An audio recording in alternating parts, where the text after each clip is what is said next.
Hello everyone, my name is Stephanie. Welcome to my channel. So today we're gonna do my project pan intro for 2023. I actually really love doing this and going through some of my products. That way I can bring in some new ones. And it just feels so good to go through a product, doesn't it? Am I the only one that feels that way? I don't know, but I'm really excited. Let's get right into it. For this project pan, I wanted to bring in one product for each category, making up a full face of makeup. To me, this made the most sense because I want to be able to get rid of all of my older products, not just a select few from a select few categories. We'll see how it turns out. I'm actually wearing everything on my face today so you can see how it looks on the skin, and we will go ahead and get started with primer. So for my primer, I have, it's kind of old, the Versace Liquid Glass serum. I have used quite a bit of it already, so I'm confident that I can finish it up by the end of the year, if not sooner, and add in another one. But I really love this as a primer underneath my makeup. It makes the skin look super dewy, super hydrated. I actually got this on the recommendation of Kathleen Lights a few years ago. But it smells fine. I mean, it works fine. It still works the same. It doesn't break me out. It doesn't give me a rash. I mean, it should be fine. Hopefully I don't die using this, right? It works well and I love it. For foundation, I have the CoverGirl Plus Olay Simply Ageless Foundation in the shade 227 Golden Beige. I have actually used quite a bit of it already, so I'm excited to finish this up. This is one of my favorite foundations. It gives the skin a natural, dewy kind of finish, not too over the top, more of a light to medium coverage as well. So if you have more normal to dry skin, check it out. You might fall in love. Next up is concealer. I have the Too Faced Born This Way multi-use sculpting concealer in the shade Almond. Once I finish this up, I do plan on repurchasing it in a lighter shade because this is more of like a foundation shade for me, which is fine. It's nice. It does not crease. It looks beautiful underneath the eye. It doesn't look too dry or heavy underneath there. So this is definitely one of my favorite concealers. I don't know why I haven't used it up already. But yeah, I am looking forward to using this up completely and getting a lighter shade. For my setting powder, I am using the IT Cosmetics Bye Bye Pores Translucent Pressed Powder, which is one of my favorites. As you can see, I already hit pan on it a little while ago. I just need to finish it up the rest of the way because I want to try this same powder, the same formula, but in the loose version to see how that works. So I'm excited to use this up and go ahead and grab that for myself. Next up is bronzer. Now this one is kind of old as well. It is the mini Too Faced Sun Bunny bronzer. I am excited to hit pan on this and finally move along from it because it looks beautiful. I don't want to get rid of it, but it's kind of getting old, so I thought this would be the perfect bronzer to put into this project pan.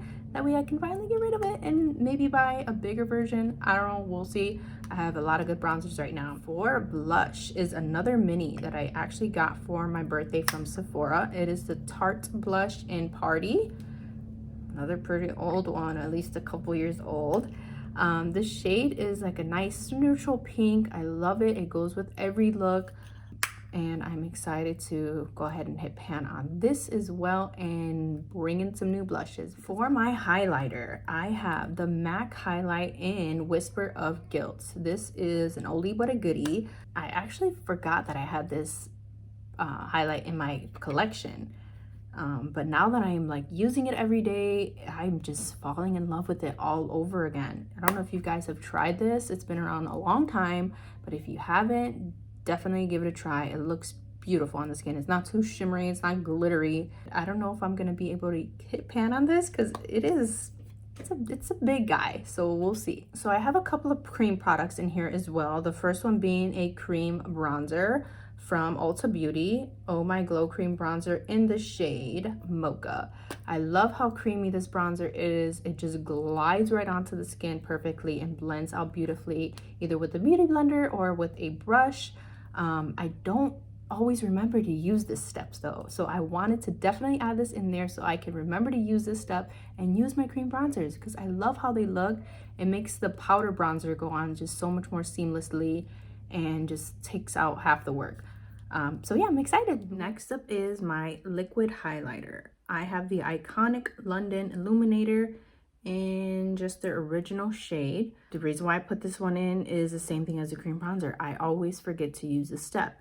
This looks gorgeous on the skin. It doesn't look glittery or shimmery. It just makes the highlight look wet and beautiful, and I just always forget to use this. So I'm hoping that by throwing it into this project pan, I will use it up and get in the habit of using it, because I do have a backup of it already. And yeah, before it gets too old. I mean, I love this product. I should be using it more often. So for brows, I actually have two products. The first one being the Luna Magic Brow Pencil in the shade Dark Brown. It's just your standard brow pencil. It has like that little triangle tip.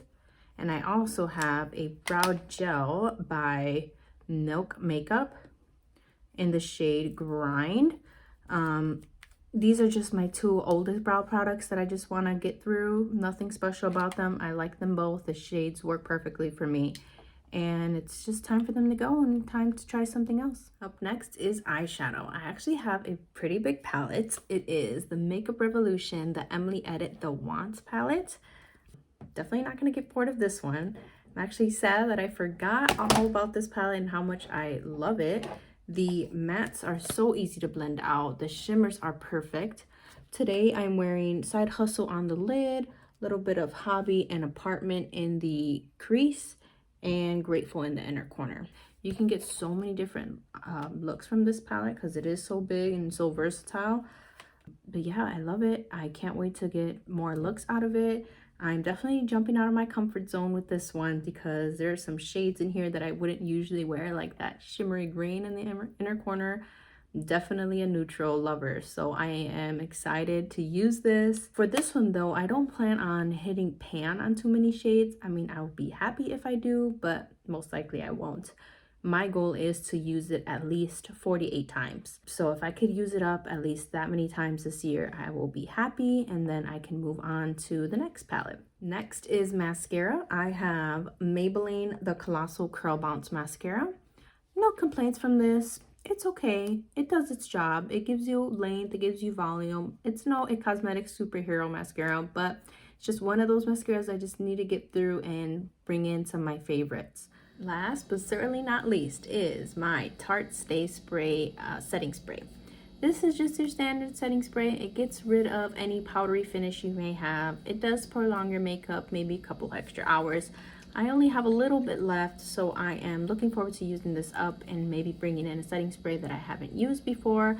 I am kind of curious to try that Charlotte Tilbury setting spray. A lot of people say that prolongs their makeup all day and all night, so we shall see. So that leaves us with a total of 15 products. I will be back at the end of March to show you my progress or lack thereof. We shall see. With that being said, thank you so much for watching. I appreciate every single view that I get. If you did like this video, please consider subscribing. That way I can build my family here. I can't wait to show you the next video I have up my sleeve. So thanks again, and I will see you soon.